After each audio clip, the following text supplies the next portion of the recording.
Hello guys, welcome back. आज हम review करने वाले हैं मिर्ज़ा के हीर एपिसोड 10। एपिसोड 9 में हम लोगों ने देखा हुआ था दिल नवाज आता है हीर के घर पे हीर का रिश्ता मांगने, और सारे फैमिली वाले मान भी जाते हैं। वो शादी का डेट देके चला जाता है और हीर सबके नज़र में बुरा बन चुकी है उसके कारण।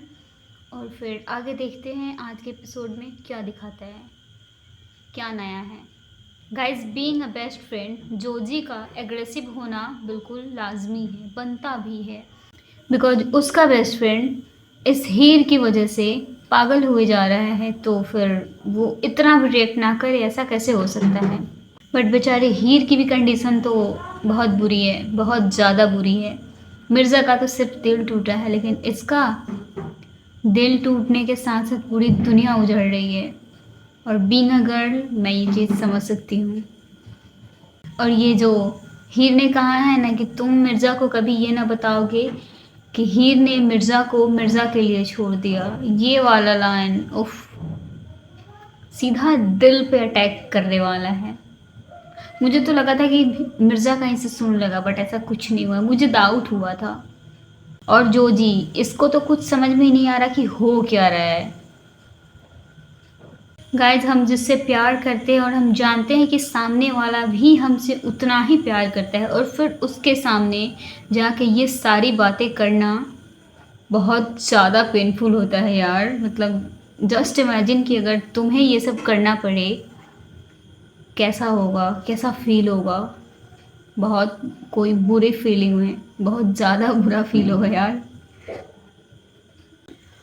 और ये तो बस बोले जा रही है, ड्रामा है इसलिए बोले जा रही है। रियल लाइफ में ना इतना मतलब इंसान बोलते बोलते बहुत ज़्यादा रो देता है।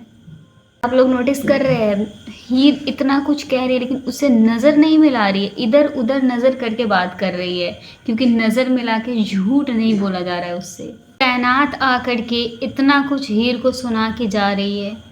कायनात को तो कोई आइडिया नहीं है। बट यार, ऐसा कैसे होता है, एक रूम में हम साथ रह रहे हैं, बहुत टाइम से रह रहे हैं, और हमें एक दूसरे के दिल का हाल नहीं पता होता। ऐसा कैसे होता है। एटलीस्ट थोड़ा ना थोड़ा डाउट तो होता ही है।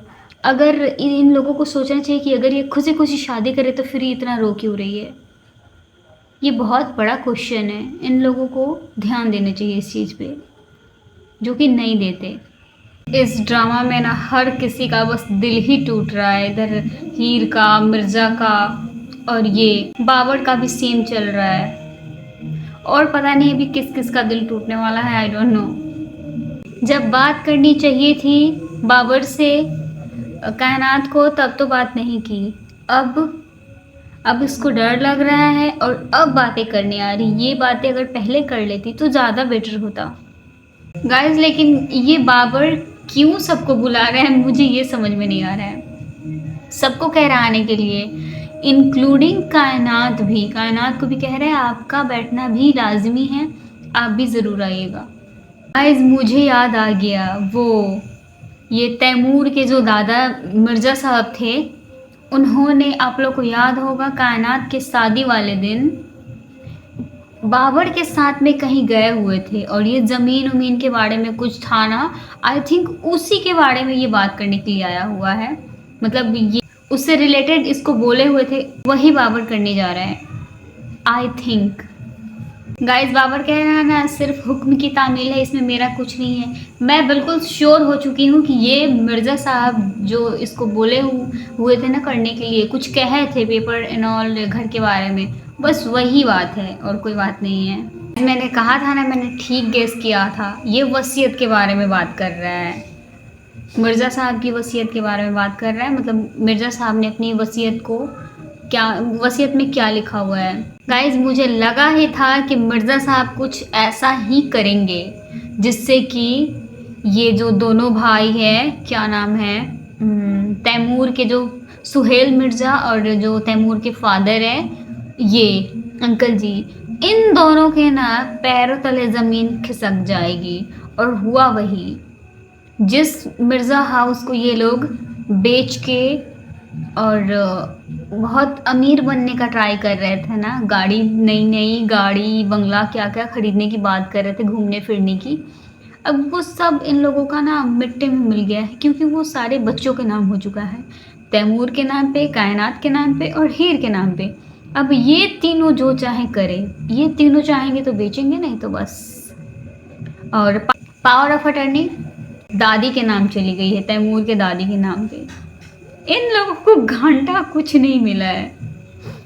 और ये सुहेल तो मुझे लगता है कोई जाहिल अनपढ़ है जिसको बात समझ में ही नहीं आती है। कानूनी कार्रवाई और कानून से रिलेटेड बात इसको समझ ही नहीं आती है। बाबर भला इन लोगों के प्रॉपर्टी में दाखिल क्यों देगा, क्या करेगा, सोचने की चीज़ है गाइज। और ये जो सुहेल है ना, सुहेल सबसे ज़्यादा तिलमिलाया हुआ था मिर्ज़ा हाउस को बेचने के लिए। और इसकी होने वाली वाइफ को तो पहले से ही मालकिन बनने का बड़ा शौक चढ़ा हुआ था कि मैं तो आऊँगी, मालिक बनूंगी, अपने हिसाब से चलूँगी, मिर्ज़ा हाउस बेचूंगी। बेच ले बहन, अब आ जा और बेच ले। मुझे तो हंसी आ रहा है गाइज। दादी जो है ना, इन तीनों बच्चों को बता नहीं रही है कि मिर्ज़ा साहब ने ऐसा क्यों किया, सारी प्रॉपर्टी इन तीनों को नाम क्यों की, तीनों के नाम की। बिकॉज इन बच्चों को तो नहीं पता कि इनके माँ बाप उस प्रॉपर्टी को बेचना चाहते थे, बट दादी को पता है, बट दादी ने बताया नहीं। चलो अच्छा है भाई जी। सुहेल तो इसलिए तिल मिलाया हुआ है क्योंकि इसके नाम कुछ बचा ही नहीं है। तैमूर के जो फादर है और ये जो हीर की अम्मी है, इन लोगों के नाम पे तो भला इनके बच्चों के नाम पे हो गया है, सो ये लोग खुश हैं। लेकिन सुहेल के नाम पे घंटा कुछ नहीं आया और इसीलिए ये इतना तिल मिलाया हुआ है। और इसको ना इसके लालच की सज़ा मिल रही है। इसीलिए कहते हैं लालच बुरी बला, इंसान को ज़्यादा लालच नहीं करना चाहिए। और ये बहुत बड़ा लालची है। इसको बड़ा, इस सबसे ज़्यादा तो इसी को पड़ा हुआ था घर बेचने का। लो भाई अब बेच लो, तुम्हारे नाम कुछ बचा ही नहीं तो तुम बेचोगे कहाँ से। ये आंटी ना बहुत ही बड़ी कोई ड्रामेबाज औरत है। आप लोग देख रहे हो, एकदम खुश है, बहुत ज़्यादा खुश है, लेकिन दुखी होने का प्रिटेंड कर रही है।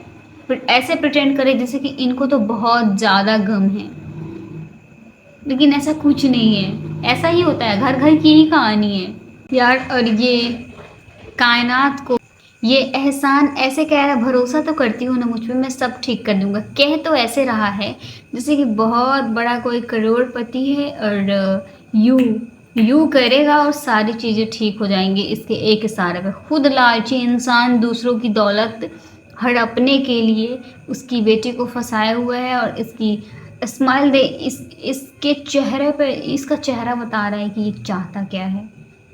कोई प्यार व्यार नहीं करता ये कायनात से। मुझे बहुत जहर लगता है।